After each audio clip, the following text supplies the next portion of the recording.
Hello and welcome to the Free Cheese, episode 367. I'm your Joe Dix, joined by Matt Zellner. Hello. The Free Cheese is a weekly video game podcast about video games brought to you once a week by thefreecheese.com. Hello, all. We've got a fantastic show this week. Matt, we saw another surprise announcement from Nintendo as the weeks continue. We got to look at some fake video games, maybe, and we finally have details on the launch of the Xbox Series Is. More on that in a moment, but first, how's Matt this week? We're good. I've officially become a Formula One racing fan, so that's unfortunate. I've been following that a little bit more, and I would have watched the race this week, but we were recording in the middle of it. Well, I'm so sorry. But I did see the first lap of it, so that was exciting. Name a racer. Who's your favorite racer? Ooh, I don't have a favorite racer yet. All right, you're not there yet. All right. We're not there yet. I'm carefully selecting, though. I just like saying the name Max Verstappen. That's fun. Lewis Hamilton. A fun name. That's like the Lewis Hamilton's kind of like the New York Yankees and the Mercedes. So I don't like the Mercedes constructors. Interesting. As a constructor car. I'm kind of leaning towards maybe Red Bull racing. Yeah, okay. I feel like the last. I already saw the Ferrari car crash out in the first lap, and both their cars crashed out last week, so they might be a little bit of a hot mess, and I do like following a hot mess, so maybe the Ferrari cars. Yeah. I don't know. Do they have a Monster Energy drink car? No. All right. Well, that's unfortunate. How long have you been entertaining yourself with this? The actual race is 2 weeks. Okay, all right. But I've been following the sport cars. I'm a Motorsport Manager. Sure, yeah. Are you still playing that at all? Not really playing it, but I still go back and watch the series, like people playing it, with like what that they call like tire fantasy mods, which is them putting in all the.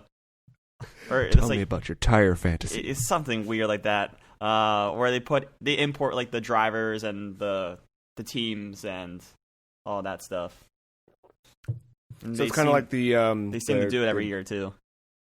Is that like the MLB show roster mods that people do? Kind of, yeah. Yeah, okay. Interesting. Oh, well, I hope that all continues to go well for you. It's fun, I'm man. happy you found a new sport. It completes my Sunday now. Sunday morning, wake up, watch F1. Leads right into football now. Yeah. Sundays are back. It's the one good thing about fall coming, I guess. Were you about to say NASCAR? Because are you also down into that?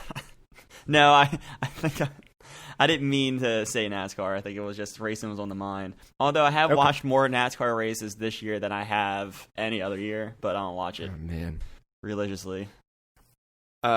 Speaking of fall, I have been spending we'll talk later on, but I've been spending a lot of time outside skateboarding since Tony Hawk came out.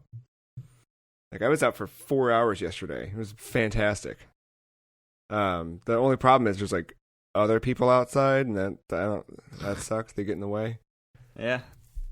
Like I got spots now. You know what I mean? Like I got little spots I go to, but like I pull up, and it's like, oh, there's a karate class happening here. Guess I gotta leave.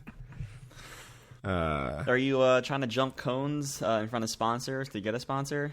Yeah, that's the I line my cones up, but you can't do that when you have a whole karate class, spread out social distancing karate.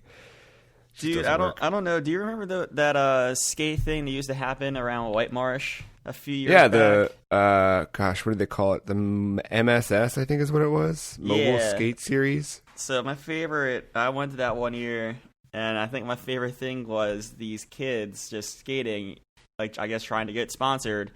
Yeah. And they were just jumping over a cone. That's all they were doing. And I was like, yeah, dude, that's how you're going to get your sponsor right there. Just keep jumping that cone, bud. I don't know if you know this, but that's what sponsors look for. Can you get over this cone? They had it laying down, too, not even like up. They had it laying down. Oh, that sucks. It wasn't even impressive. My two strongest memories of the mobile skate park series, besides getting the stickers and the swag, were corn nuts and how terrible they were, And I guess Corn Nuts goes hand in hand with Yoo-Hoo, because they gave out simultaneously. They gave out Corn Nuts and Yoo-Hoo in the barrel full. And I remember that was one year I was there, and then I went a different year with people, and the song "The Reason" by Hoobastank started playing. And one of the girls that I was there with just burst into tears because I think she had a boyfriend who dumped her by playing that song, but I think said that the reason they were ending is because of her. So that song comes on while we're all hanging out at a skate park having a great time, and this 13-year-old girl is just bawling her eyes out, and we're all like, I go get some corn nuts, I guess? Oh my Sip God. on some Yoo-Hoo? When's the last time you had corn nuts? I don't remember. Pro tip, don't. All right, They're not good. It's fine. I was just about to say that. I don't think I am after your stellar review of it. The last time I remember, I had thought about this mobile skate park series, probably when I heard Hoobastank. I was reminded of corn nuts and then went on a hunt for them, and I found them, and they are awful. They're so bad. They feel like you're breaking your teeth with every bite. And they don't have good flavor either. I mean, I'm sure maybe they have different flavors. It doesn't sound too far removed from candy corn then. No, dude, no. This actually hurts your teeth.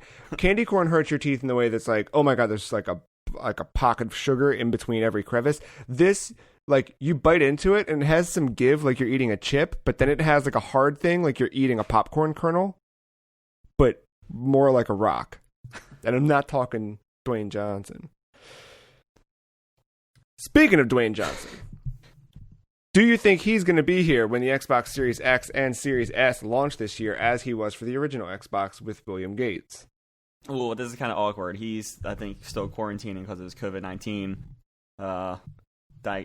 diagnosis. So I'm going to say no on that one. He's fine. All right. Yeah, awkward time, though. You're welcome for that. We did hear this week, Matt, finally, the Xbox Series S and Series X both launching November 10th. And we got our first look and details on the Xbox Series S.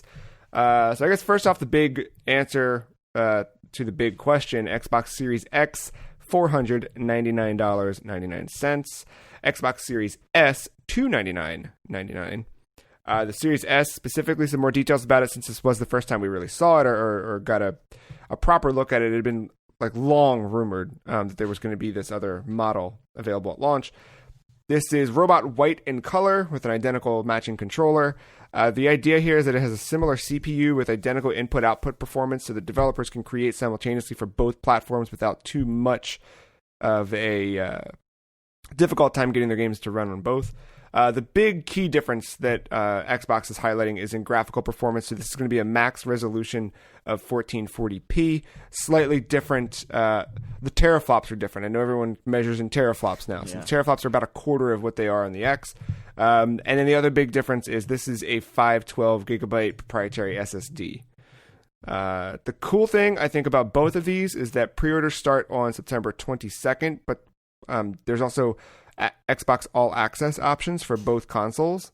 And I did some hot math here, and you save money by doing All Access. So I'm not sure what the get is here, other than they've got you locked into whatever for 2 years. But so the Series S is $24.99 a month for 2 years, and the Series X is $34.99 a month for 2 years. And that's including Game Pass Ultimate. So when you really do the math, if you're already paying for Game Pass Ultimate, then you're paying $10 a month or $20 a month for a console of your choice, with the option to pay it off at any time. So I'm kind of now swinging back on the like, well, crap, maybe I do buy a new console this year, because if it's that easy, and it's like gonna not cost me that much more, because you know what I mean. Like the idea of throwing $500 down to play nothing, or just keep playing what I'm already playing, is like, but $20 for a couple of months, and then I'll just pay the thing off. I don't know.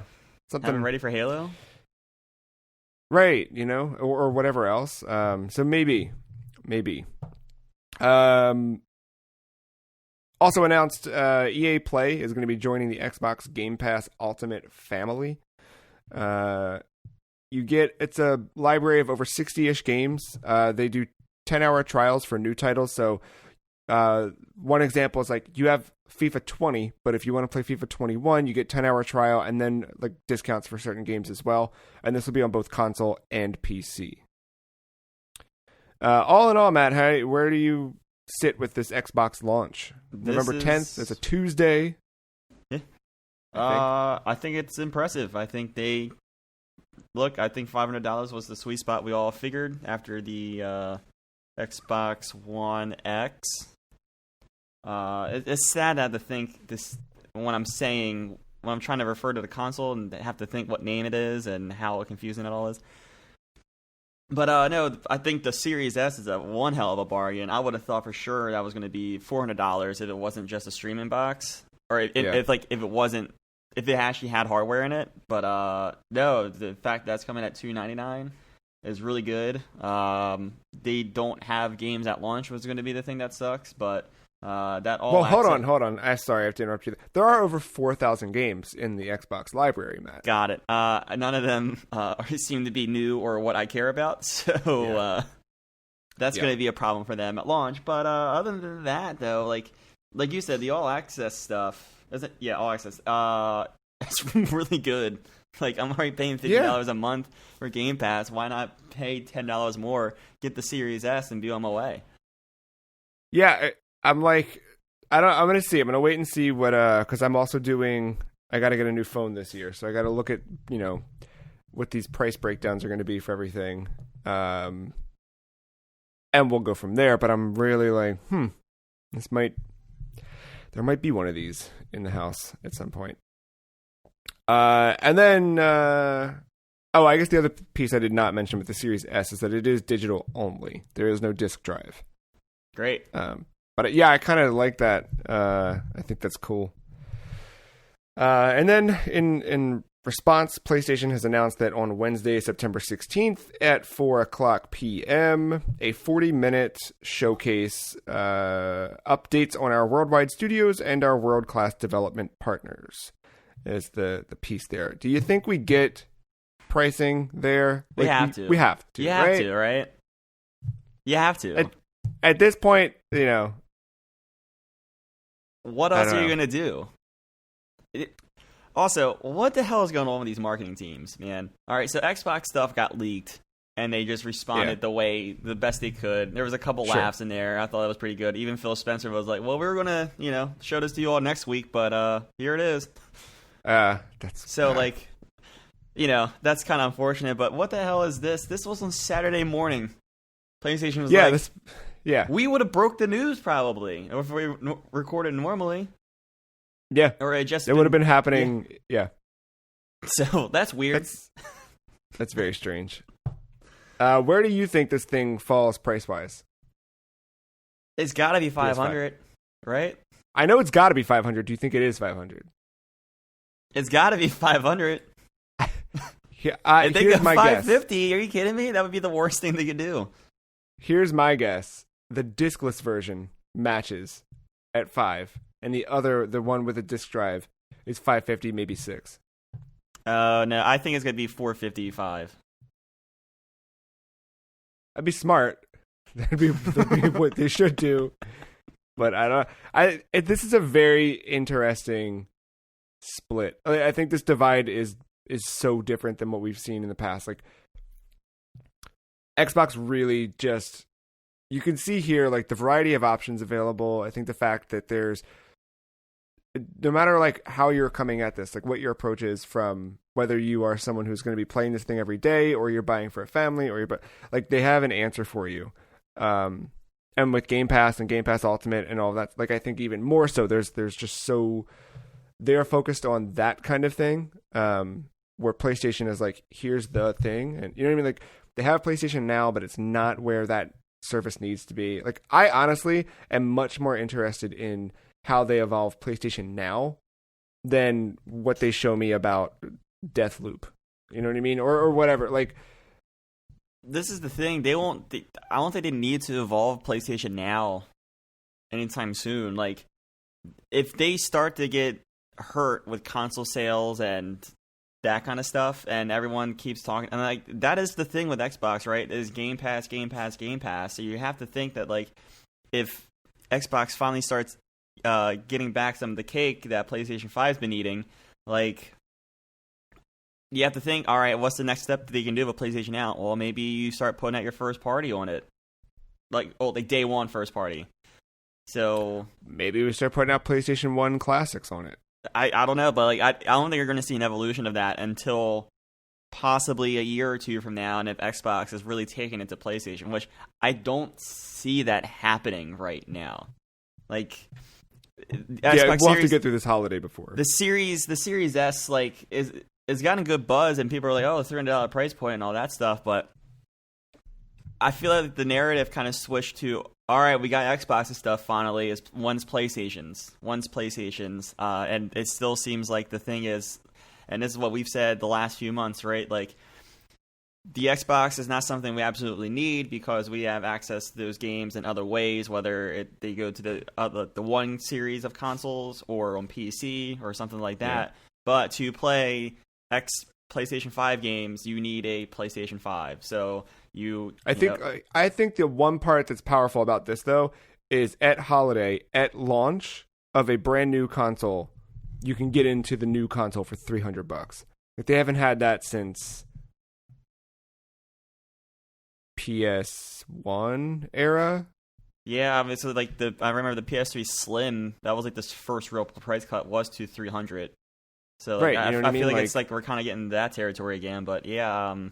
But when you think about like brand new console, day one, walk into a store and buy a new console, like there hasn't been a console that's $300 since. What was forever. the Switch?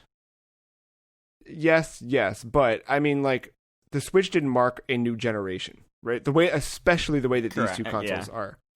But it was a breath of the wild, you know? Oh, no, totally. It just, you know what I mean? Like that idea, like the Switch was like, it's a new Nintendo thing, and where Nintendo is now and where they were when the Switch launched is very much like, and also Nintendo. You know what I mean? Like, and that's, I'm not trying to discount Nintendo, but they've that's carved. What they've done the last few generations too. Right. That's the path that Nintendo's carved since the Wii. But, you know, like, stretching all the way back to the first Xbox, you know, launching at $300, just it's crazy. And I think that's an attractive point for a lot of people that like they could get in for $300. I think especially when the Series X is $500, especially when the PS5 is, you know, TBD, but like it's expensive stuff. So say like I can jump in and do, I think the other part too, right?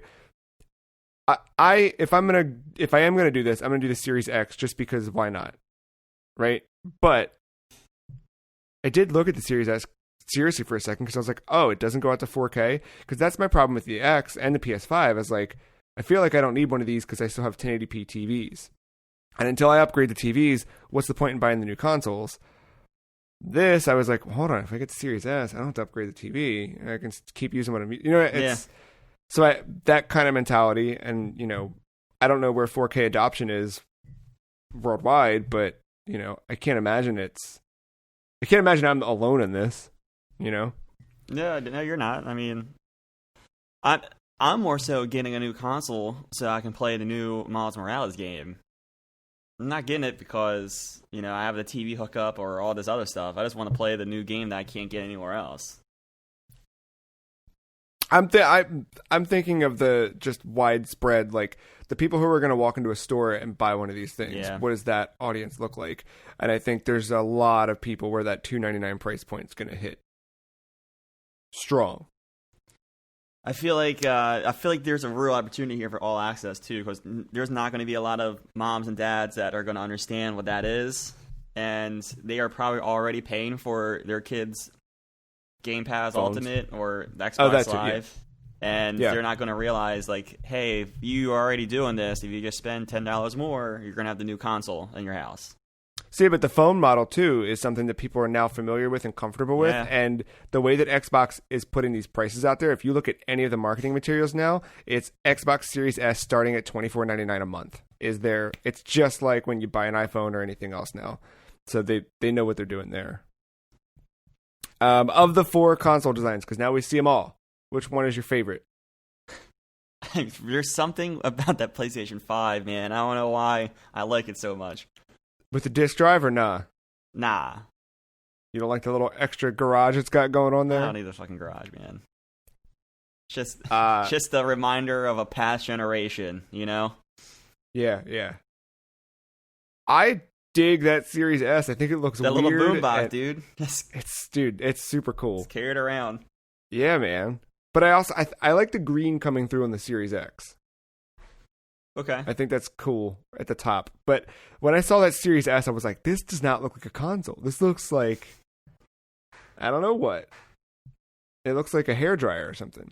It's so weird. I guess you saw that it came out that Phil Spencer had that Series S in the background in like these couple interviews. Did you see that? Oh no, that's good. Yeah, he had it, and it's literally sitting on the bookshelf. And I don't know how anyone would have figured out that was a Series S without like them having designs of the blueprints or whatever of the thing. But like it blends right in, dude. The thing is small.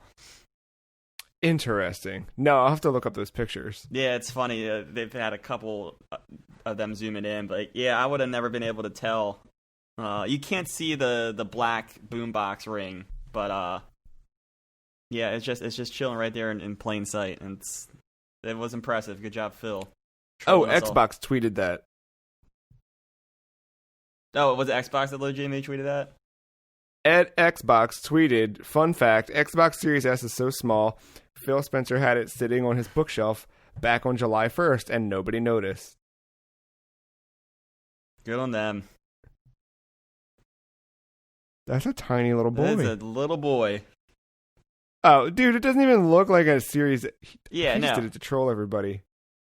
Phil, just trolling people, trolling the people. That's really funny. Yeah, but interesting. Like I said, I think my favorite thing out of all this was just Phil Spencer tweeting. He was like, "All right, well, we were going to do this next week, but here we are. So here's the pricing." Yeah, that's pretty good. And then the meme from Xbox was like the little like Sesame Street character like looking down, like looking away, then back at the camera. That it was. I think it was as clever as they could do with the hand they were dealt. Yeah, I'm sure that. I mean, obviously they were waiting as long as they could for this stuff, but they had to push it a little bit. So yeah, I mean, we'll close out on this, but where do you think we go with PlayStation? Do you think there's new games at this thing? Do you think that it's just updates and an opportunity to show off price point? I think it's updates and an opportunity. You might see some UI. Because at least Xbox did that press release, right, to talk about what that looks like, and it was more talking about the unification of the UI. But we kind of know where they're going with that. So I think you're going to see some UI. I think you're going to see some Mark Cerny. Might hear some ears. And then I think you're going to get release date on the box itself, the price, and then a gameplay demo of Miles Morales with the date on that.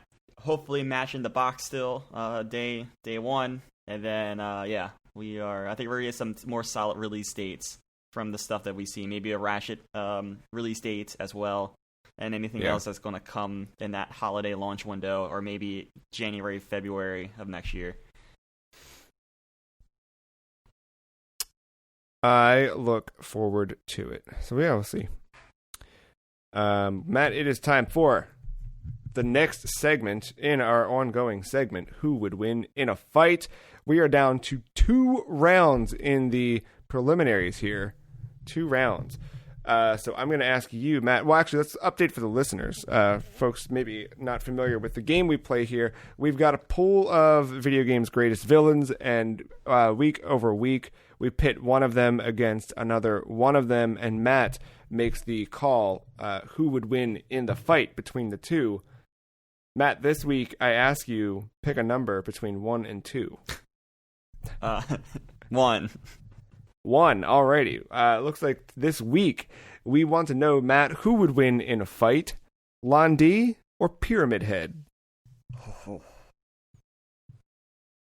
While Matt makes faces and considers his options for the listeners at home, Londi, of course, the antagonist of the Shenmue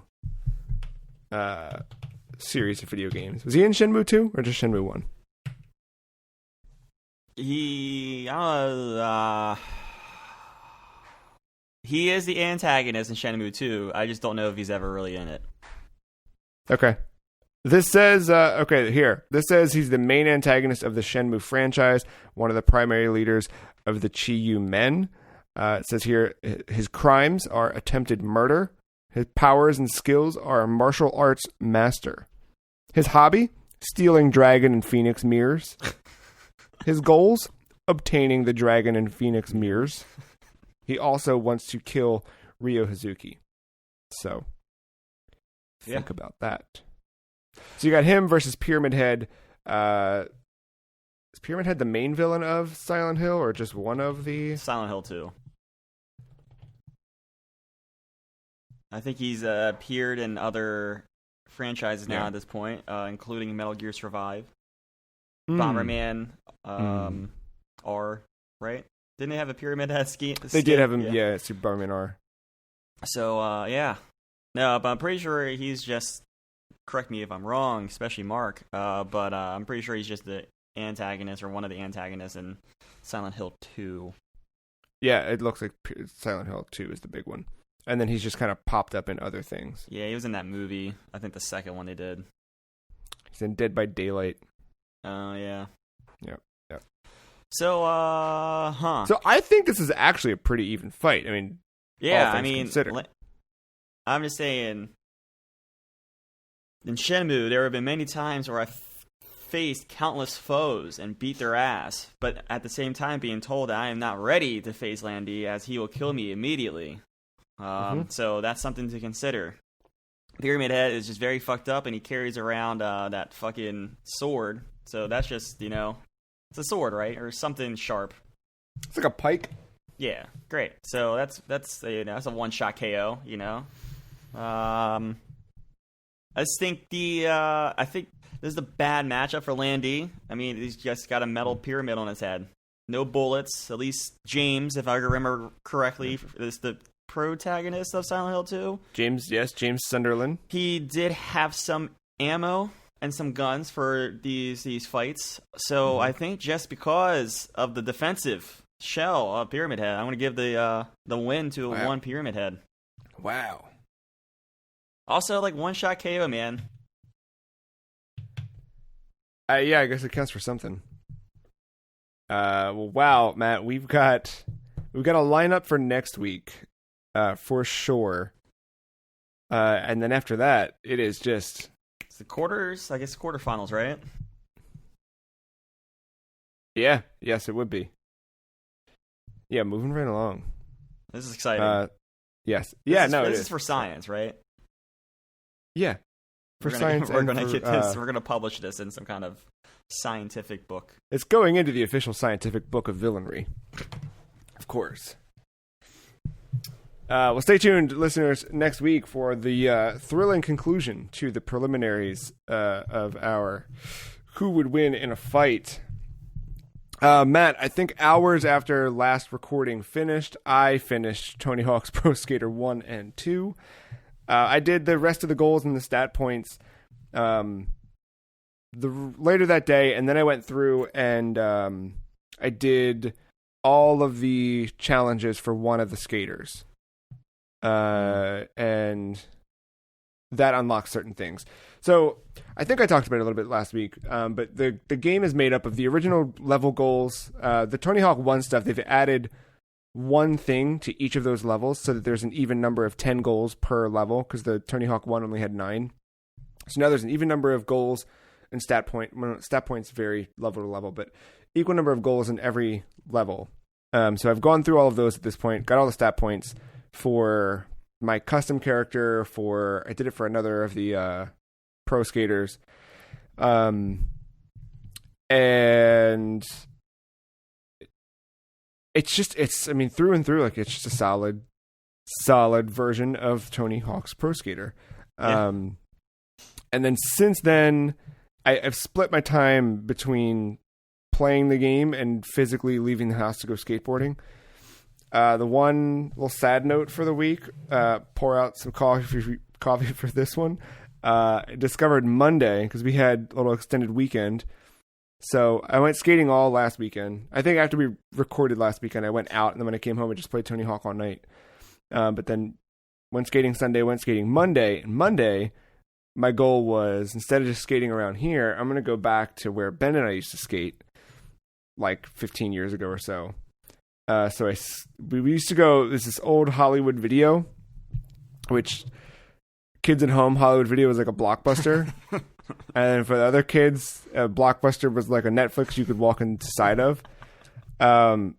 The Hollywood Video was shut down, and it would only become a Spirit of Halloween every little while. It's really funny about that. The Spirit of Halloween store that would pop up there annually still had the drop-off box outside. And by the time we had started skating there, we were past the destructive phase of being teenagers. But boy, if we wouldn't have put some terrible things in that discarded, abandoned drop box. But we were thankfully past that. So the out front of the thing, you had sidewalk out front of the Hollywood Video that you could skate on. There were little parking blocks, so that all these little pieces would kind of stack together.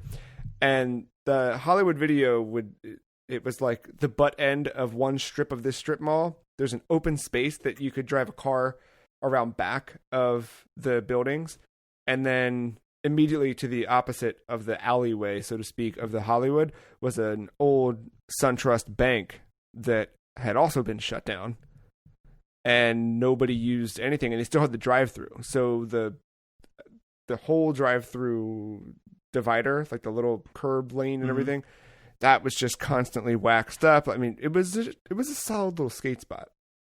And the security guards didn't care that we were ever there. That was the best part. Nobody ran you off. You were within walking distance to the 7-Eleven, so we could go grab garbage to eat and drink. It was great. So last week, I was like, I'm just going to go hang out at Hollywood. Pull up. Hollywood Video is a liquor store now. No longer a Spirit of Halloween, so that sucks. And the bank, they totally ripped the bank out. It's just a building now that has an orthodontist inside. All right. Some boring, sad. Rip. But I think that's the thing that I keep coming back to with Tony Hawk, is that it's more that the game is so good. I think the fact that the game is so good is that it's reminding me that oh yeah, skateboarding is a culture. There's a whole thing behind it, and it's taken me back to that side of it, the part that got me into the mobile skate park series and Corn Nuts and that whole thing that just, it was such a strong part of the zeitgeist when we were younger. And I feel like this is a good opportunity for it to happen again, and for good reason. I feel like I spent a lot of time, I'm not going to say that we weren't little punks, but we also spent a lot of time skateboarding, and that kept us away from other crap. Never got heavy into drugs, never, you know what I mean? Obviously, we were dumb and we would break stuff, and I'm not trying to say that we were perfect kids, but a lot of the bad stuff that you would see happen around the way, especially as we got into high school and stuff, I remember we'd be skating and go to a party, and there's just bad stuff happening, and we had nothing to do with it and wanted nothing to do with it. You know what I mean? I don't know. No, it's something for you to do. I can't. Yeah, it was, I think, better that way. And I went to, not far from here, there's a Target.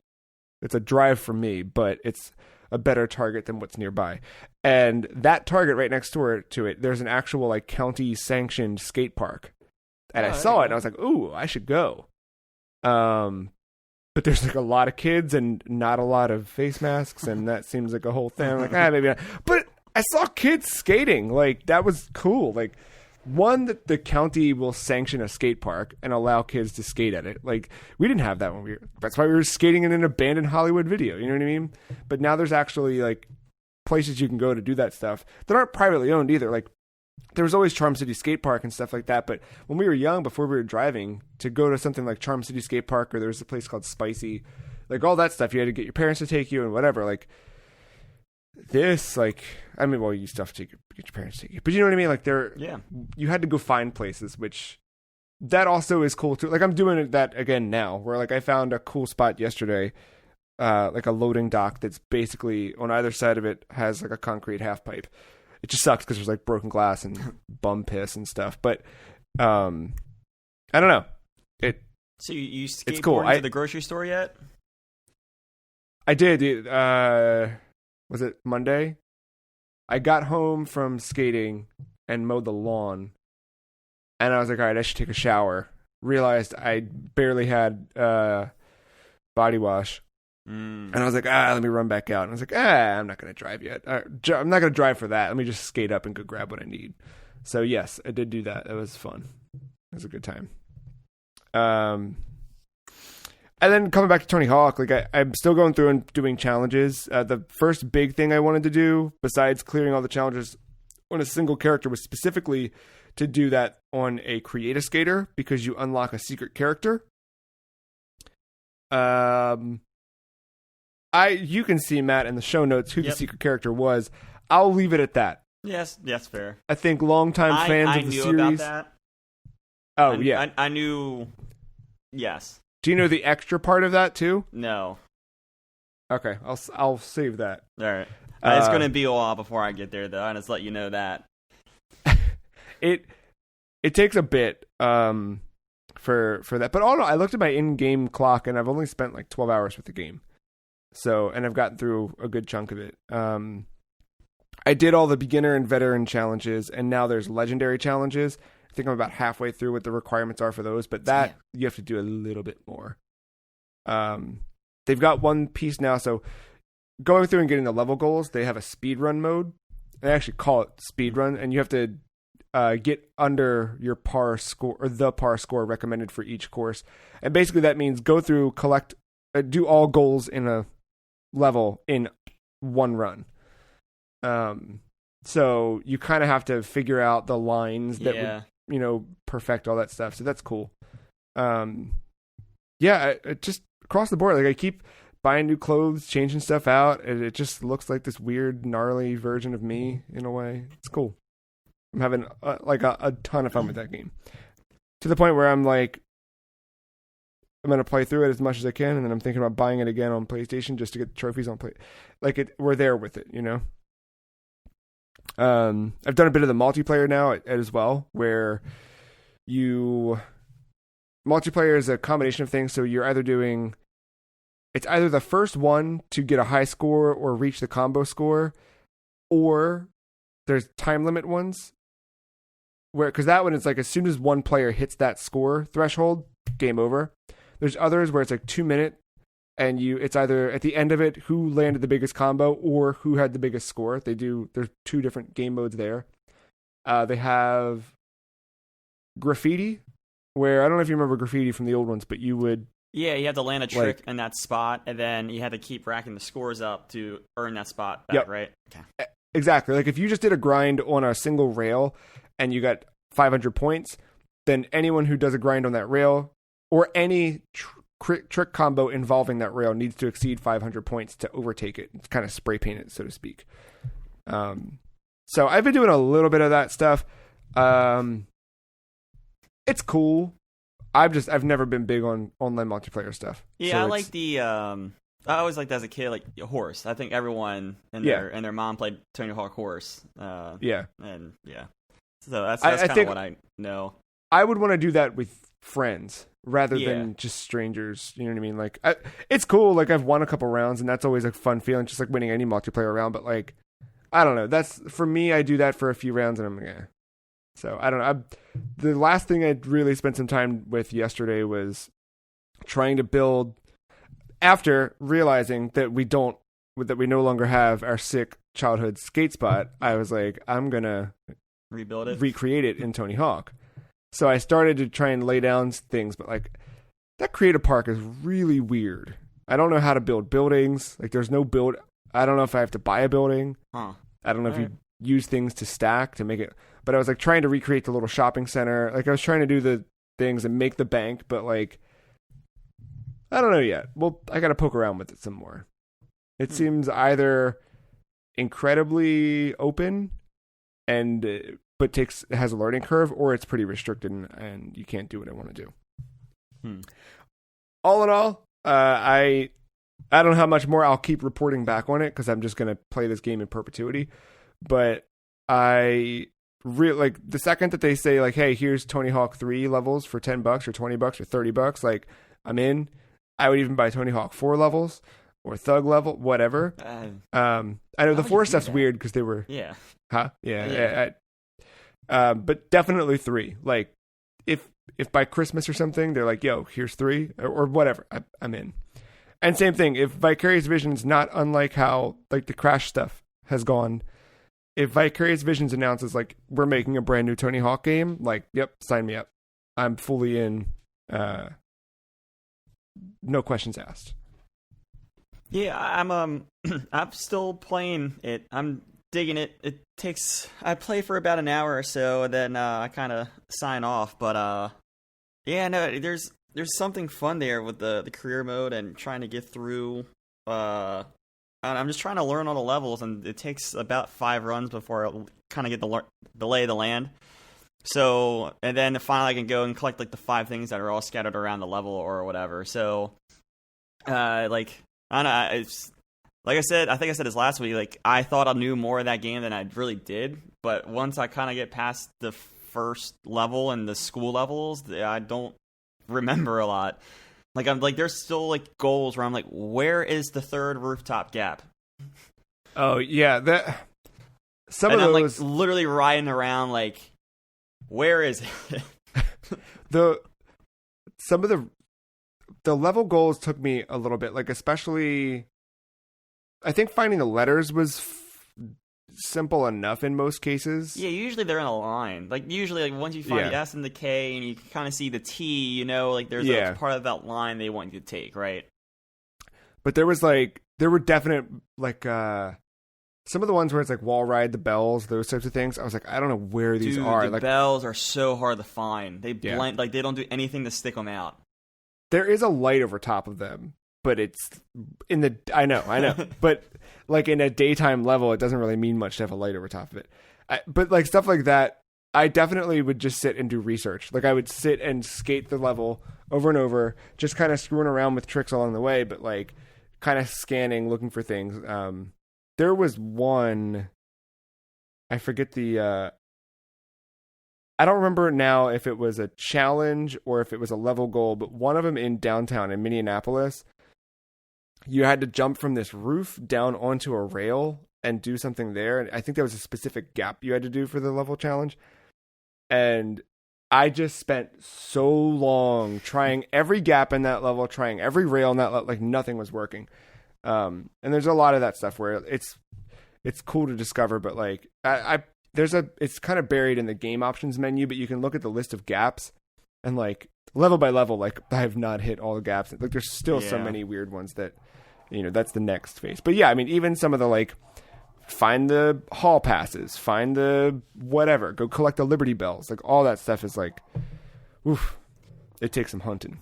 Yeah, so I'm just kind of going at my own pace. I just like kind of getting in and listening to the soundtrack for an hour, really. I like... Yeah. I know I can do that with like an Apple Music playlist or whatever, but yeah, no, I just like to play at the same time.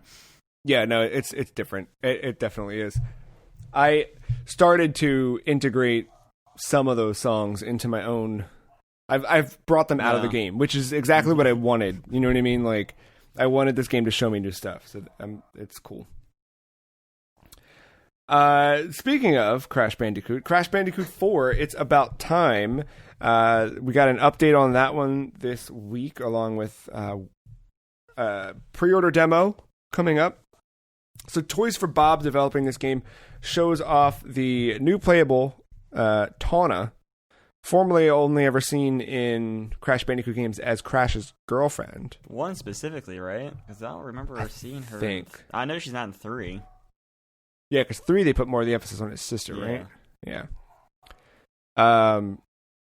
So this game, what they've done is that they're kind of jumping around. So this is an alternate universe Tawna, which the Toys for Bob said gave them some creative liberties with how she looks, how she'll play, that kind of stuff. Mainly here, so she's got a hookshot ability and a ground pound. She also utilizes spin kicks and wall jumps, and these kind of things combine together to set her apart from how Crash plays versus how Cortex plays versus how I forget the alligator's name or the crocodile's name. I remember. Yeah, I'm struggling. But he's playable in this as well. But yeah, Toys for Bob. The other thing emphasizes just how important it was for them to take this damsel in distress stereotype character and turn her into one of the game's core heroes. They talked a lot about, not a lot, but in the blog post about having more representation in the game and having a strong female character versus just stereotypical damsel in distress. They also integrated Tawna into the story of the game this time around. So it seems like her, as well as the other characters, are going to play equal parts importance in the story as much as Crash or anybody else. And then pre-ordering the game gets you access to a demo on September 16th. And the game's out for Xbox One, PS4, October 2nd. I'm actually getting really excited for this game. It was cool, new Crash, but like the more like they keep putting stuff out there, and I didn't really look too much into the Tawna stuff. I just kind of read a recap.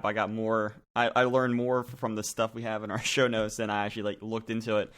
That's because I'm kind of in that mode of like, all right, I kind of don't want to see anymore because I'm ready for this game now.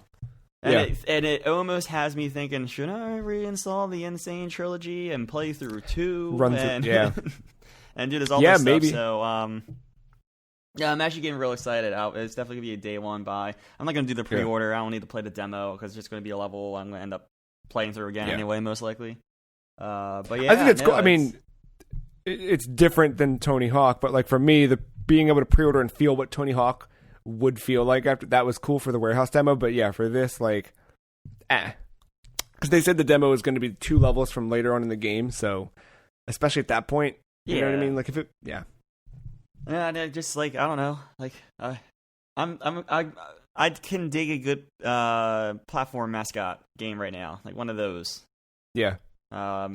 This is going to beat Ratchet and Clank to the punch, but you know. Yeah.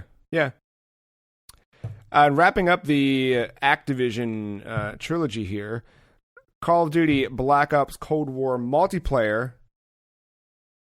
Matt, quick asterisk here. Multiplayer is players must have a PlayStation Plus subscription in order to play online. PlayStation Plus is a service. I just love that. Like every time you read any of this crap, that needs to be an asterisk. The one that won't go away. So we saw 5 maps shown off: Armada, Crossroads, Miami, Moscow, and Satellite. We saw some multiplayer modes, and I'll read through these. You tell me if this is like, yeah, everybody knows it, because I'm kind of out of my depth here. But I don't know if these are new, if these are old, if I'm making more of a deal out of these than needs to be. But you got VIP Escorts. It's a 6v6 objective game where you protect or subdue a random, I think subdue means kill, by the way, a randomly selected player who becomes the VIP. So the VIP only gets a pistol, a smoke grenade, and UAV. And I believe it's team UAV, so everybody on the team can kind of... Yeah, that's the case with any UAV kill streak. They can activate that, with a cooldown as the VIP. And then it's just either 5 people protecting that person or 6 people trying to murder that person. So that's in this game. You've got combined arms. The big piece here is that combined arms is the new, like, kind of vehicle integration. So they spoke about some 12v12 battles with vehicles integrated into the gameplay. At launch, there's going to be multiple maps with modes dedicated to this combined arms mode, where it's a combination of on-foot and in-vehicle gameplay. They specifically named Domination as one of the game modes with combined arms, but didn't really go into too much more detail there. Yeah, this is seemingly looking like what Ground War was for Modern Warfare this year. I just think it's the first time they have a mode with vehicles like this in a Black Ops game. That's probably why they're making a bigger deal about this. But yeah, it's just shaping up to be Ground War because that is its own levels because of the scale of the map. And honestly, like what they ended up doing with Ground War, a lot of those levels for Ground War were put into Verdansk for Warzone, and then they now that Verdansk is its own map, they've been plucking areas from Verdansk for Ground War now. So they kind of lived off each other there for a bit. But yeah, this doesn't seem like anything too new, besides the fact that there's newer vehicles in this one than we've seen in any other Black Ops game or Modern Warfare game, I should say. Because snowmobiles are in this. want to say I saw something else. Oh, wasn't there a bike? I think at one point too. I don't remember. Was there a bike in Black Ops? I. Ooh. I want to say I rode a bike at one point in Blackout, and I can't. I'm not sure. No, I don't know. Fire Team, is this new? 40 player, up to 10 teams of 4.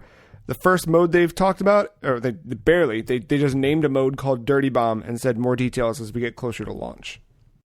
Yeah, this is the new mode they were talking about. It seems like it's trying to take that 4-player kind of multiplayer theme we see, right? Where that like you have your squad that you load out with and you play multiplayer.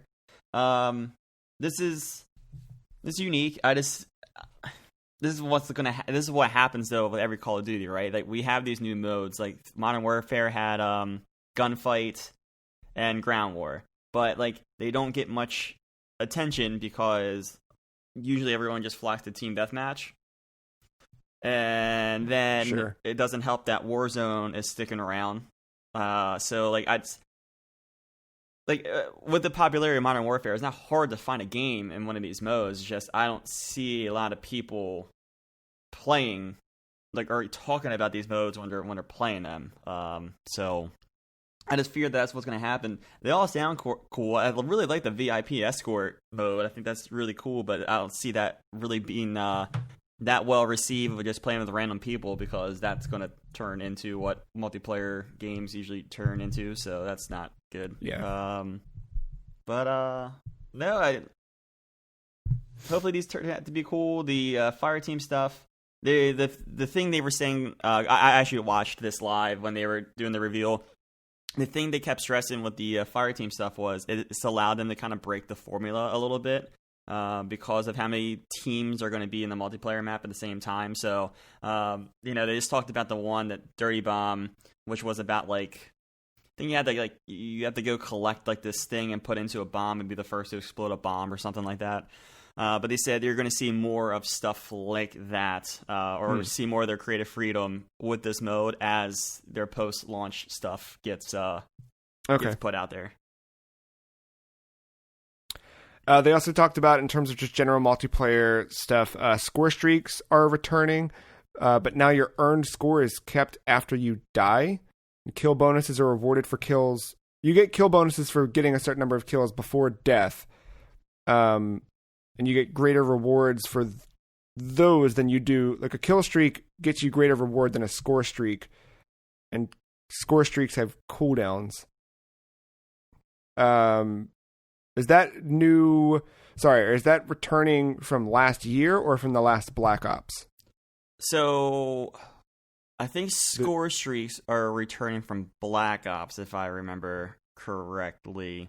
There is a perk in Modern Warfare to convert kill streaks to score streaks if you play more objective-based games, but that has to be done through a perk, I think. Yeah. Or through something weird. But the stuff being kept through death is brand new, and I'm very curious to see how that influences how these games go, because there are times where, like, when you die to a one of those hovering like aircrafts that just shoots and mows down people for like the 8th time in a map, it gets really frustrating and annoying because you can't play, it feels like. Yeah. So I'm just very curious to see how annoying these games get, especially mid and late game as people hit these score streaks. That kind of, like, I thought about that because I haven't really played Call of Duty like in a serious way since probably Modern Warfare 2, but I remember back then I was never good at these games, and the more time you spend not being good at these games and trying to jump back in, the more time everyone else is just lapping you at this point. So it's really hard to get to make any progress. So the idea of a score streak is intriguing to me because one of the reasons for, or I'm sorry, not score streak, but like, keeping the scores through death. One reason that's intriguing is because it's like, well, I die all the time. So the fact that I'd be able to get some of these cool, because that was always the suck thing, is like somebody else in your team would get the cool thing, or somebody else against you would be getting the cool thing, and I would maybe sometimes get a UAV. Maybe sometimes. So that part's cool, but then, like you said, when there's just constant carpet bombing happening, like, that just sucks. So yeah, we'll see. I mean, it seems like from how Warzone has been treated post-launch, like they are willing to make adjustments where adjustments need to be made. So if they notice that the stuff is whatever, well, I think hopefully like cooldowns are going to help. Modern Warfare, Warzone specifically. Actually, I don't know if multiplayer does it. I don't get the high. I usually don't put on the high kill streaks on my character for multiplayer. Because I usually don't get them. Like what we were just saying, like I usually don't get up that high. I can get like 4 or 5 kills in a row at times, but I can't get 12. I just don't play that way. But in Warzone, I know like if someone else has like an airstrike going or a cluster strike, the airfield becomes too crowded for another one to come in that same area or in the same kind of space on the map of Verdansk. So I wonder if stuff like that would be implemented in the multiplayer. I really think that's more of try not to overload the PC, your processor, your graphics card, that kind of stuff. That's the reason why they do it, more so than the frustration of it just happening over and over again. But yeah, I'd be curious if they'll do stuff like that too, to prevent spamming.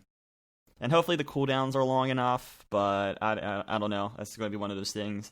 We'll see when it gets there, and that's probably going to be the easiest thing they can tune. They can bump up or bump down some cooldowns and make adjustments that way. Pre-orders for the game. Okay, so here's your breakdown. Pre-orders for the game on PS4 give you early access to the beta on October 8th. The standard PS4 beta, open for everyone on PS4, is October 10th. October 15th to 19th for all other players on Xbox and PC, and obviously PS4 as well. And then the game... across the board, cross-play again. So that seems to be... And will be cross-generational when that time comes. Well, yeah, but that's just cross-play. Well, no. They made sure to say, this is the first ever Call of Duty that is cross-gen and cross-generational. Seems like convenient marketing. Like, just say cross-play. It's cross-play. It's cross-play and cross-generational. First time ever.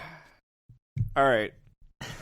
Well, why don't we take a cross-generational look at one more news story before we step into a break? I was going to say, they did talk about Warzone a little bit, but they didn't, I still have question marks about what's going on in Warzone. Like, is it getting the full Black Ops paint? Right. Or is it still the Modern Warfare paint? Like, I don't know what they're doing, and they just came out and said, like, hey, this Warzone is going to be a big part of this, and Warzone is going to be this huge thing that all these different development studios across the Call of Duty studios all are involved with at the same time. They make sure lore and story beats from both games are in context in Warzone. That's kind of all I got out of it. I still don't know if I bet that game at some point in the next 6 months just becomes its own launcher. I would hope so, but I don't know. I really don't know. And moves away from being so tied to Modern Warfare and just becomes its own executable. I guess it already is kind of. The only thing that's weird with that is, like, Warzone is so ingrained with multiplayer because of the loadouts.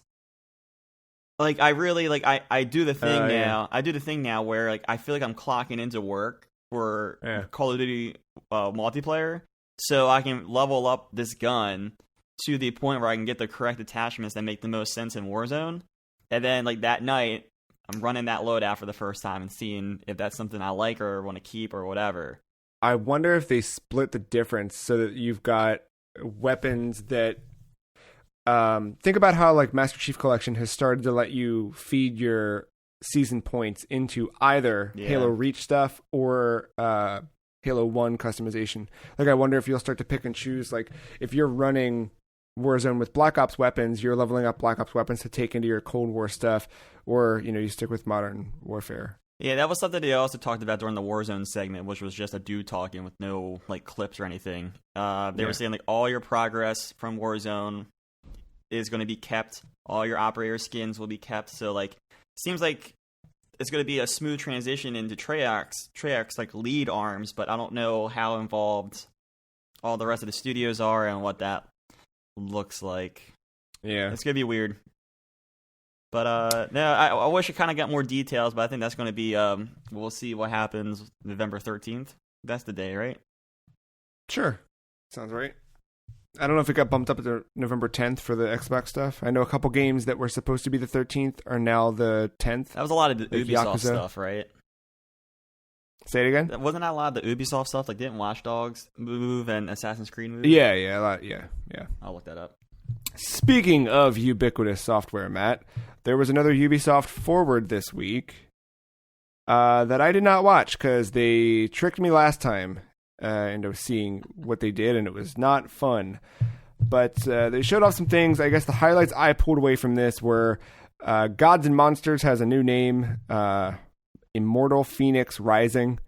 If kids out there are trying to Bing that, Phoenix is spelled not how you expect it. Or maybe exactly how you expect it. I don't know. I didn't watch the gameplay stuff. Mark told me the gameplay makes the game look a lot cooler. I saw the trailer that they had, just kind of loose whatever, where they start playing a dumb song and go for like a Guardians of the Galaxy humor thing, and I was immediately turned off.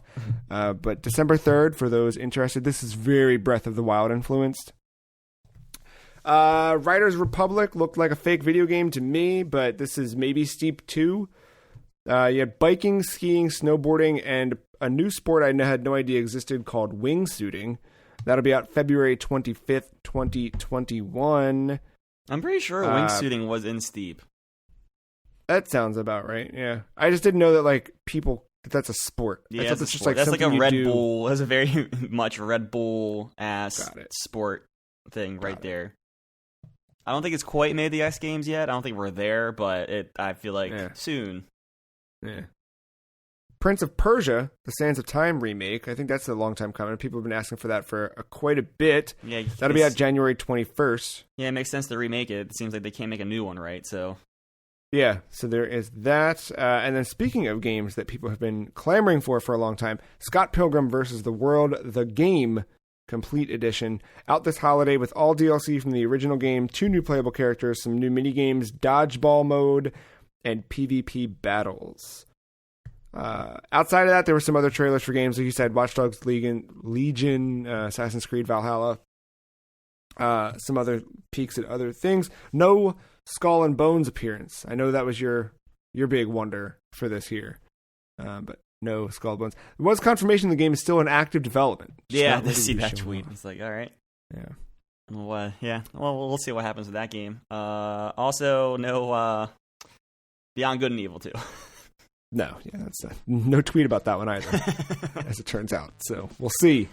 Well, Matt, we're gonna take a quick break. When we get back, I jumped into a new nightmare, so we'll check in with that. And we got a couple more things to run through after this break. Bang bang, motherfuckers.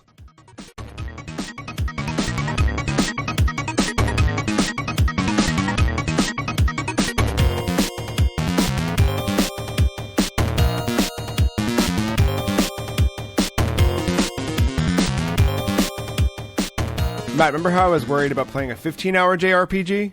Yeah, I remember. All right, cool. So I did this thing this week where I impulsively bought a 100-plus hour RPG. And I'm about 12 hours into Xenoblade Chronicles Definitive Edition for the Nintendo Switch. And I really like this game so far. So just to set up the game a little bit, I think a lot of people know Xenoblade from Smash Brothers, more than likely, with Shulk as recognition.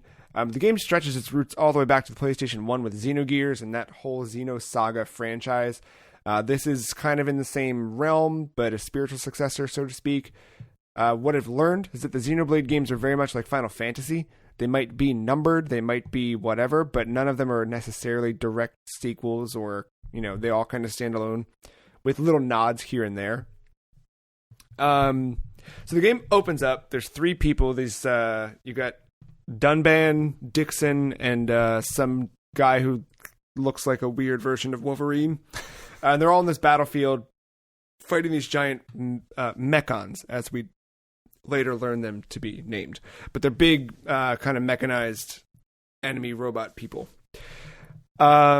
the one guy, Dunban, is carrying the Monada, which is the big red sword that you've seen either in Smash Brothers or, the title screen of this game when you boot it up. And the Monada kind of has like special abilities that really counter the Mechon. But I think later on too, like as the game's starting to progress, like the Monada seems to have some sort of like sentience to it or something. There's something weird going on with this sword that's, I think, going to unlock as the story continues. But in the war, as these three are fighting these creatures and keeping them at bay from attacking the town, the one guy with the Wolverine claws, he's like the whole time just scheming to get away from the other, like use the other two as bait for him to escape.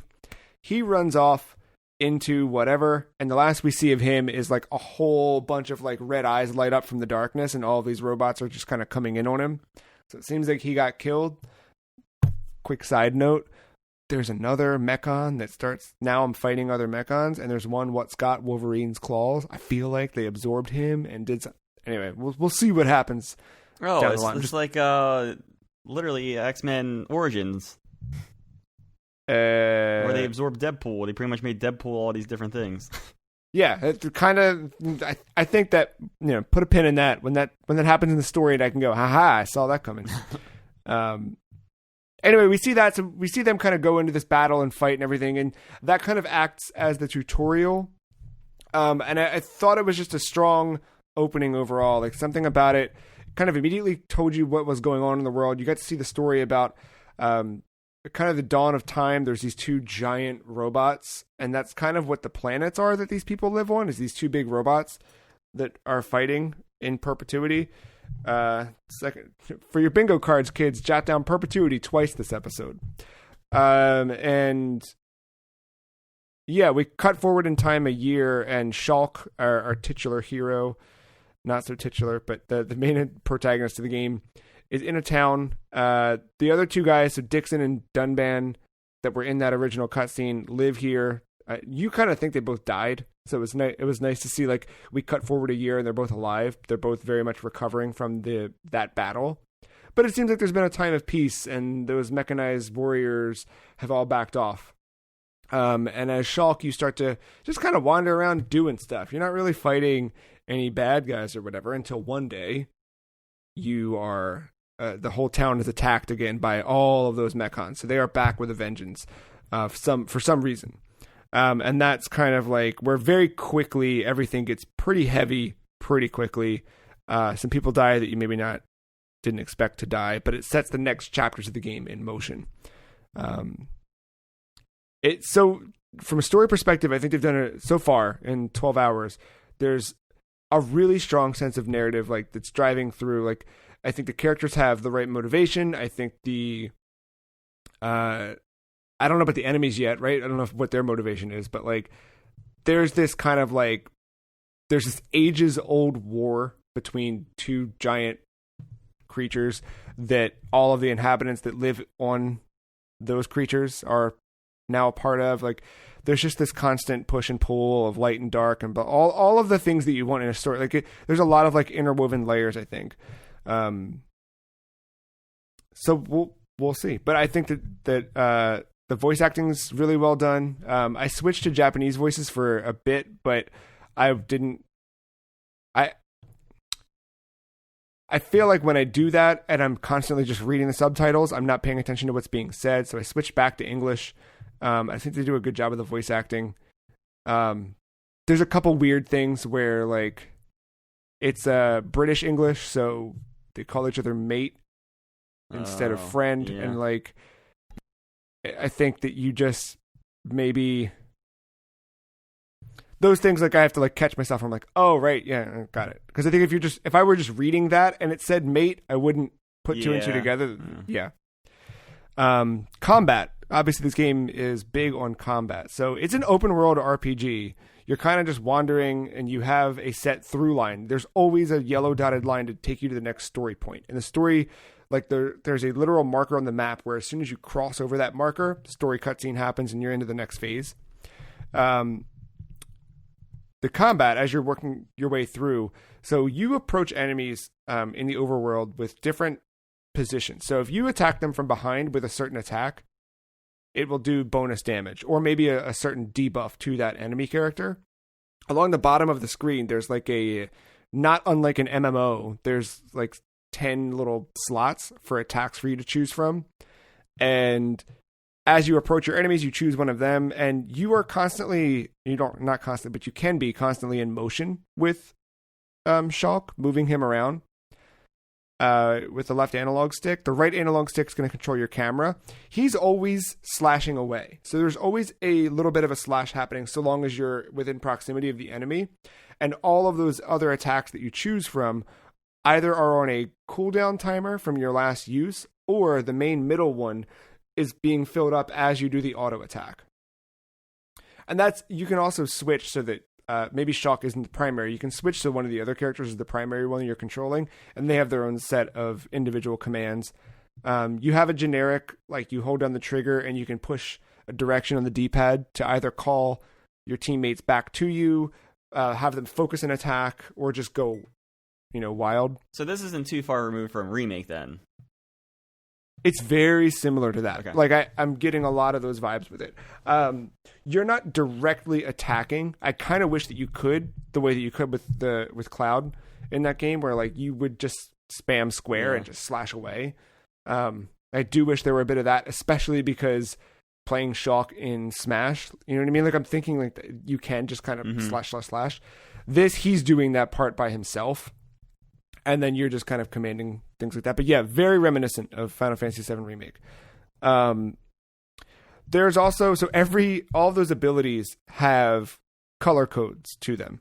So there's different things where, like, if I throw the pink attack, it disorients the enemy. And then Rain, the guy in the squad with me, can throw the green attack, and that topples the enemy. And when the enemy's toppled, you do double damage. So there's like all these things that you kind of piece together. Like there's stun effects, there's little things like that you kind of slowly learn. There's a lot of stuff to the combat system that I'm still figuring out, and it's baffling. But how many hours though did you say you were in? 12 of a 100-hour RPG. Yeah. The other thing that's really neat, so the side missions in the game, everything stacks. So as you go around, you'll see little exclamation points above people's heads. You go and talk to them, and they're like, hey, we have to fix this thing, but we need 3 tails of rabbits. Can you bring them to us? You accept the quest, and it just adds it to the thing.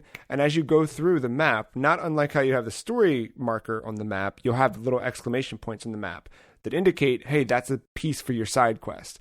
You go over and it's either an item just in the field that you pick up and then done, or it might be an enemy. You have to kill so many of these enemies, or the item you need is obtained by killing the enemy. All of it, though, automatically completes the quest, automatically gives you rewards. You never have to go back and talk to those people. Like, everything about side quests in this game is how every game should do side quests. There's also, because the Monado grants Shulk the ability to kind of like have a bit of future sight, there's also items you'll pick up in the field, and it'll cut to this like blue hazy look, and it's like, there it is. We've got the last one of the somethings that so-and-so asked us for. So they even flashed forward to quests you haven't accepted yet to let you know to hold on to items you're picking up, because great. God, you'll need them for a quest. It's so good. The cutscenes are all in-engine, so if you make any customization to your character, and there's a lot of customization you can do with armor pieces and cosmetics, and it's split between armor for cosmetics and armor. Oh, that's good. I was just going to ask that. Yeah, all right. Per character as well, so all of your characters in the party can swap things out. The map is huge map, and there's stuff too where like I'm wandering through and there's this big weird giant turtle that's like level 96 and I'm level 25, so I should probably stay away from that turtle. It's cool, and like I feel like walking through that big world, there's always something to attack, there's always an item to pick up. There's always a combination of things happening.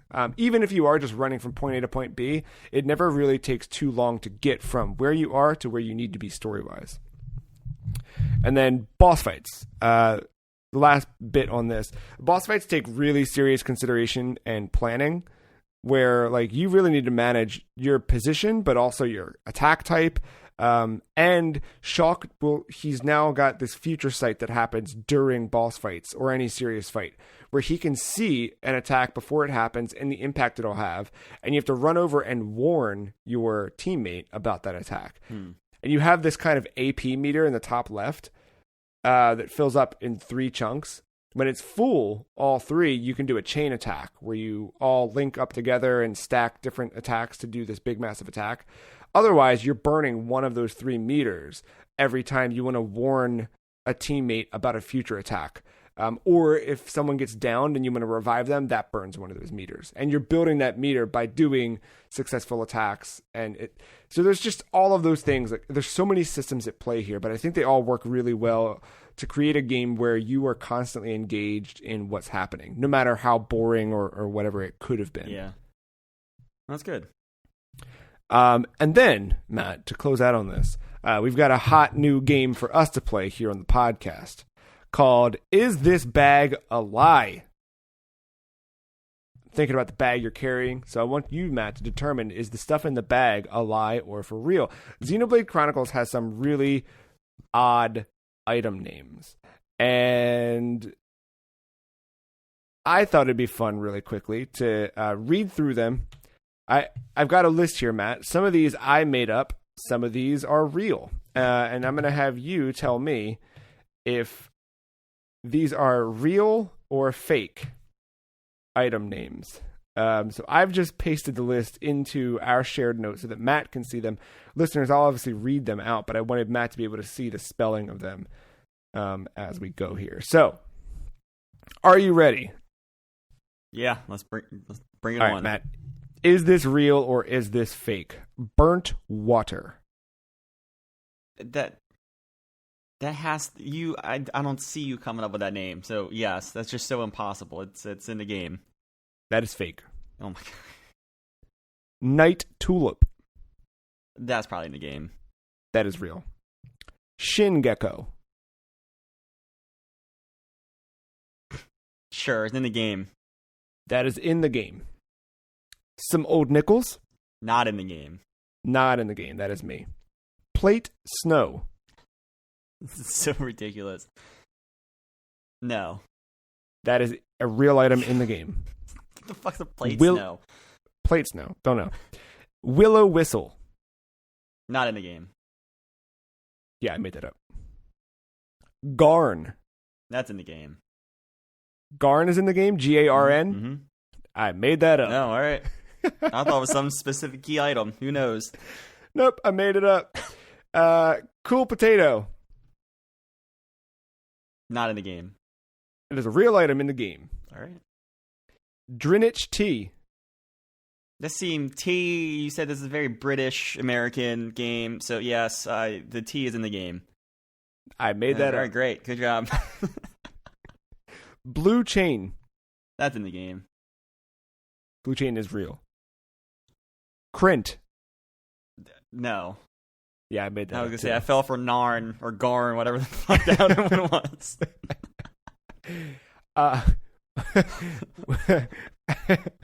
Sorry.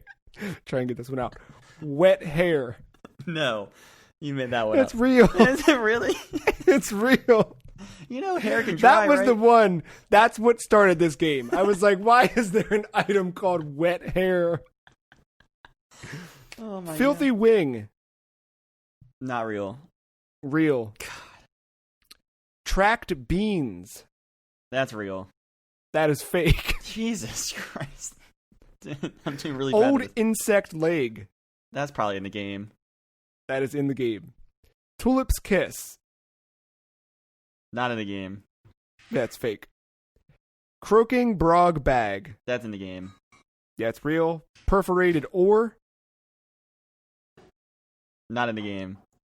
In the game. Marred pudding. In the game. Not in the game. All Made right. that one up. Doubled froth. That's got to be in the game. That is fake. Made that up. All right, good job, man.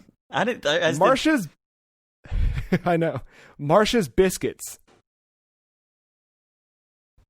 Well, I'm referring to the Wikipedia page I have open to see there's a Marsha character. No. All right. I'm going to say fake. Real. She's a side character who Damn. gives you biscuits to go deliver to somebody. Damn. Hot taro. No, not in the game. Fake. Real. It's fake. Very real. Great. After I made this whole list of, just made up words and stuff, I get an item called Hot Taro, laughed out loud, grabbed my phone, and immediately wrote it down. And then Darren's Lost Watch. Real. Fake. I love it, man. I love that I'm able to come up with names as stupid as wet hair. Oh, boy. A crooked anyway, broad bag. I'm pretty sure there's an item like that in The Witcher. That's why I was very confident. Yeah. Well, maybe I'll have to come up with some more as the week goes on. But yeah, I don't know why I went from jumping I don't know if I'm going to play a JRPG right now to just buying the JRPG of JRPGs. But I don't know. I heard that this was really well received in the last 11 years since its release. It's got its fan base. So yeah, I pulled the trigger on it out of nowhere.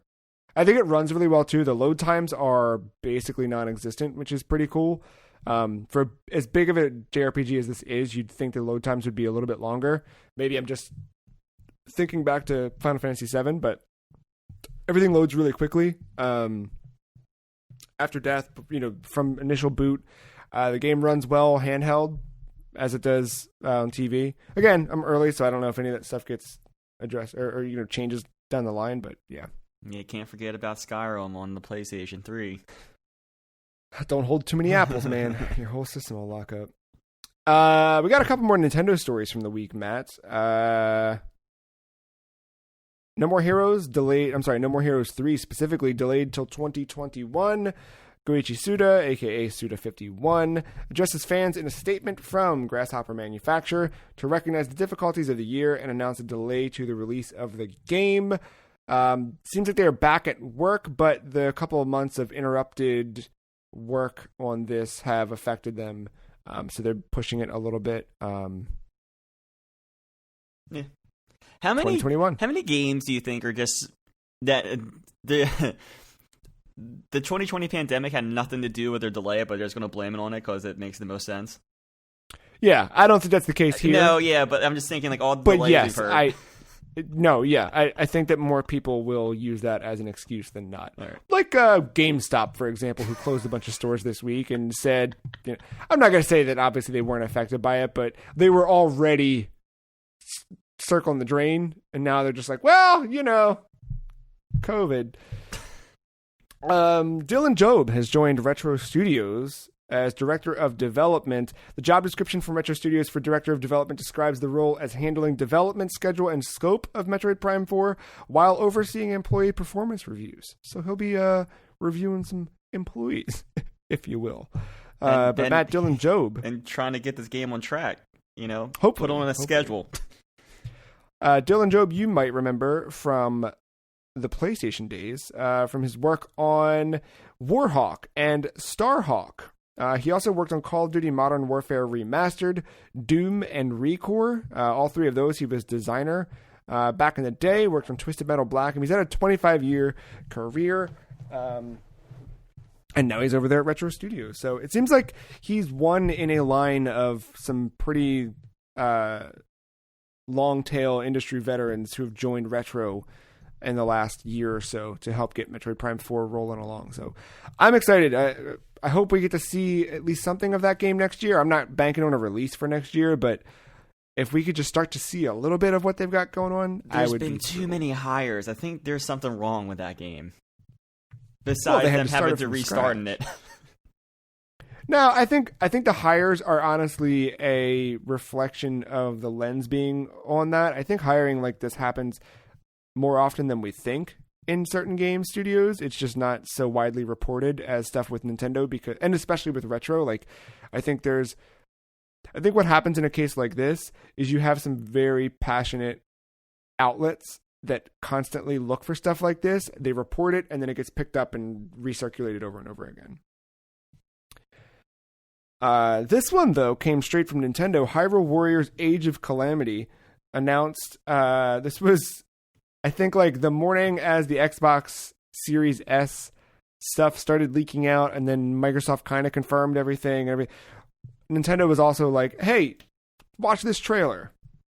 Yeah, we're over check here, this guys. out. So it's funny. I didn't like the name of it. Didn't really click with me. And I'm watching the trailer, and I'm like, this looks a lot like Hyrule Warriors. And then it's Hyrule Warriors, Age of Calamity. So this is a new game. It serves as a prequel for The Legend of Zelda Breath of the Wild, set 100 years before the events of the game. Age of Calamity lets you play as Link, Zelda, the 4 champions, and there's other characters they haven't fully gone into yet. But you go and play through the story of the Great Calamity. So the whole idea of when that big, weird Calamity Ganon thing took over Hyrule and all of that stuff, we get to play through that. Game's out, Nintendo Switch, November 20th. There was a trailer and there was a 6-minute video. Also, the 6-minute video, Eiji Aonuma came out and confirmed that last year they announced Breath of the Wild sequel, that they're still in active development, but fans will have to wait a little bit longer as they keep making the game that it should be. And then we'll see more on Hyrule Warriors Age of Calamity on September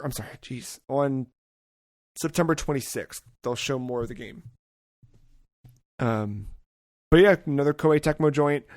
I liked that first one quite a bit, and I've often thought about going back to it on Switch. I still have it on Wii U, so I feel weird spending money on the definitive edition or whatever the heck it is. I forgot that was a Wii U game. Yeah, it's been that long. Where do you fall on that one, on Hyrule Warriors? What's the name of that genre? Muso. Yeah, it's one of those. I have trouble getting into them. They just seem too... Generic's not the right word, but for lack of a better word, that's kind of where... Well, because, they really do become button mashy. Yeah, and I think it's a common criticism of them, and Hyrule Warriors was my first one of those that I ever tried. And I walked into it knowing that that's what people said about it, tried it, and was immediately kind of defiant of that. I was like, no, there's some variety to it. And after, beating the game with Link and then beating it again with somebody else, you're like, oh, yeah, you just kind of... I like you're just fighting on this grand-ass, scale, huge battlefield, trying to claim these capture points. That part of the formula is really interesting. Remember, one of the all-time Matt flip-flop, whether I hate it or love it games, is Shadow of War. Mm-hmm. That game, I love the gameplay loop. The Castle Siege thing and the defending the Castle Siege stuff is like a Muso in that way, but it just had the Batman combat mixed in with it. It was just, after you do it 60,000 times in a matter of 3 hours straight, it gets very... So yeah, that's how this was. You're just on Wii U, it's just X, X, X, X. I just smash that button over and over again. I don't know. I might dig that out actually on Wii U and just see how it feels still, because I remember liking it quite a bit. But I don't know. I like they're taking advantage of the Breath of the Wild. It seems like they're trying to set Zelda into this theme and kind of maybe not milk the cow for all it's worth, but they're definitely taking advantage of the new setting for Zelda and Link and stuff, which right now. I think is cool. I want to see that world get fleshed out. I want to see a little bit more of that. I like that they can kind of ground Zelda in a specific spot and build up. Not that Zelda isn't already a franchise, but I think that like we see this year with Mario's 35th anniversary, not everything gets the same treatment, and while Zelda gets celebrated, Zelda and Metroid are just declining returns or diminishing returns as you go down the line with these anniversary celebrations. So I kind of want them to set Zelda up for next year, and hopefully Metroid for next year, for their 35th anniversaries in a big way, but I don't know what'll happen. Before we jump into just a little peek at the 35th anniversary stuff, Mario Tennis Aces. Saw you spending some time with that this week as you pave the road to professionalism. I still own the Switch. I did not throw it into the parking lot yet. But we're at that level of game now. We're at that level of competition where you just want to chuck it and throw it out the window. Sure. Yeah, it's still going. I'm still trying to figure out who my main is. I've used Peach for a long time, since the start of this game, but I feel like she might not be at the top of the meta. Or maybe I'm just not playing maybe I need a different type of character for the way I play. So at the same time, I'm getting frustrated, but also my frustration is me like going to other characters who I've never used and trying to beat like, higher end competition. So that's never a fun time, but also like as I get to use characters, it's like that fighting game thing, right? Like once you use a character, you kind of know how they play, so you know how to kind of position yourself a little bit better against that character when you see them with like a good player.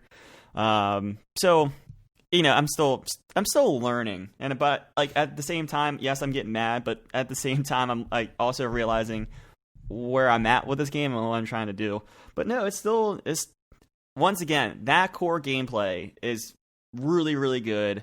I think that's an underrated game. It's a shame the rest of the package isn't worth its price tag. Like that is the perfect $30 game in my opinion, but you probably can only find it for $60. Yeah, I think you have a good time for $30. But right now it's $60. That adventure mode was a very short thing. They've added some. Yeah, you did finish that, right? Yeah, I can't remember. There was like one sitting. I beat it. It was like a two night thing for like 5 hours, I think. Yeah, so like there's some things around the package, but the core part of that is the online. And there are definitely times like I will turn it on, I will find a few matches, but then like there's other times where I can't find anything for like 5 to 10 minutes. Shame. So, but have you tried all of those other characters that happened post-launch? Because I know there were like other people they added in. Yeah, there's a lot of them. I've tried some of them, not this time around, I don't think, but there's when I played it, not initially. There was a time where I tried to come back to it for a couple weeks between its launch and now, and I was messing around with some of them as well. Actually seems like Luma, Rosalina's little star, is one of the top tier characters right now. I see a lot of Luma, so I might have to start playing as Luma just to see what's up. Yeah. But yeah, no, they I've seen a good mix. I feel like I've seen a good mix of characters all around, so maybe they got a good balance going on here. Yeah, maybe there's still some top tier people, but I'm not seeing like one of every, like I'm not I see a lot of Luma, but I'm seeing it maybe 1 in 4 games. And then but I'm seeing other it's not people. like how Bowser Jr. was. Oh no, dude. Those Bowser Jr. days, they were bad. Yeah. Every game. Well, now this is something they patched in. If you back out of a game, so you match like when you're matchmaking online, you see your opponent, you see who they're using, and you see the no, actually you don't even see their name. You just see who they're using and the connection thing. So whenever I see a back connection, even if I'm like starved for games, I usually back out of it because there's very frustrating games. But if you back out now of one game, it won't let you see who the opponent is using. And that was not the case at launch. So I guess they had issues with people backing out whenever they saw a certain character. So now you just don't know if you back out once, even if it is a back connection. So I thought that was weird. It doesn't bother me. I don't think there's anyone that bad like Bowser Jr. was back in the day, where like there might be someone I don't match up well against, but it's not, it's not. Yeah. It's funny they addressed it like that though. Yeah, because they probably saw so many people who were like Bowser Jr. Nope, I'm out. Interesting. Haven't seen one Bowser Jr. yet though. I think they nerfed the hell out of him, and they don't want him coming back anytime soon. Do you think we'll get a Mario Golf in the next year? Because tennis is 2 years out now, so I feel like Camelot's pretty good at turning out those. Yeah, versions. what? Last Golf was 3DS, right? And that was even a while there. Yeah. I guess Golf is next. I like. I go back to soccer or something like that. But dude, I would love a soccer. And that's, you know what? When we were talking about Tsubasa last week, I thought about that question, like, what can you compare it to? I totally forgot about Super Mario Strikers, and that's like the game to compare it to without all the weird power-ups. Yeah. I wonder if they'll do that at some point. I think they would love a Super Mario. Yeah. Oh, yeah. Well, send an email. Dear Reggie. Go back to Nintendo. Send it to Reggie, Yeah. Real quick, before we wrap up here, Mario's 35th anniversary celebration is underway. The 3D All-Stars is out this week. It is currently on my Switch, taunting me. Because I see it, and I'm like, oh, cool. Not available yet. Got it. Cool. I looked back at the 30th anniversary. So this is not everything, but some of the highlights from the 30th anniversary in 2015. We got Super Mario Maker. That was a pretty big one. We got 2 Amiibo. We got some new Nintendo 3DS faceplates. I got those. Yeah, I bought that bundle that had all that. There were a bunch of live events they did in Japan, orchestra stuff, and little things peppered throughout. Had a run of 6 Hot Wheels cars. They had playing cards and Hanafuda card decks, books, a $200 watch. They had a bunch of stuff during that year. Obviously, we know this year what they're doing for the 35th anniversary. I look back at the time in between the last 2 anniversaries. There's been a number of Mario product, but the 2 big new ones that happened were Super Mario Run and Super Mario Odyssey. So considering that, looking ahead to the next 5 years, before we hit the 40th anniversary, the movie will be out. So that movie from Illumination Studios. The parks will have opened. I think maybe, yeah, they will have. The final one will open in 2024 in Florida. But the Japan one opens up next year, as well as the Hollywood one. Or maybe the Hollywood one's 22. And the other one's 24. So what else besides that? I mean, you feel like Mario gets to the point where we see shirts all over the place. I feel like we're getting there with some of the merch. Like, I think a lot of those seeds that were planted back at the beginning of the Switch, where they wanted Mario's brand recognition to be out there, I think it's getting there. Like, I see more and more of that stuff, like backpacks in Target and stuff like that. But what else? A MOBA. Oh, yeah. All right. That's how you get it out there. I would play a Mushroom Kingdom MOBA for an afternoon, probably. But I'd play. When's that Pokemon one out? This is what you do. MOBAs. You take that dumb Olympic license you have with Sonic and Mario, but you pit them against each other in a MOBA. That would be good. That would be very good. I would play that. Who would win? I guess it would change every time. And look, I'm just saying, I was right about one. It took a few years. It's true. Here we are. True. Reggie's listening somewhere. Do you think we'll get an Odyssey sequel, the way we're getting a Breath of the Wild sequel? If they make another game on the Switch, which I'm sure they can get another Mario game on the Switch, I think it would be an Odyssey sequel, much like they did with Galaxy on the Wii. Yeah. Looking back, I did find some hot facts. I ended up reading a lot more stuff about Miyamoto than I could find research about just the games in this upcoming pack. But I did find found 2 cool facts about Super Mario 64 that I hadn't known before. So I'll leave the listeners and you, Matt, with these hot facts. The run animation for Super Mario in Super Mario 64 was influenced by Arale Norimaki. Aral? I don't know how to say that name. But she's a robot protagonist of the Dr. Slump manga created by Akira Toriyama before creating Dragon Ball. So, had no idea that this character existed.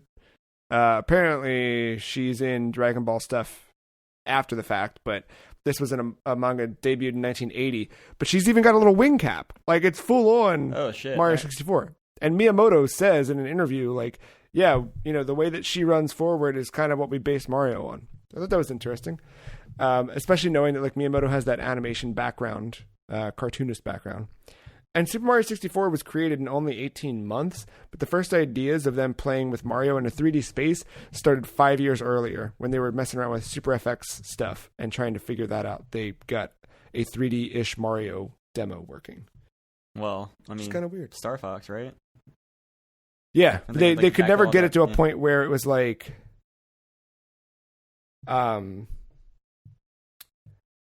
feeling super good.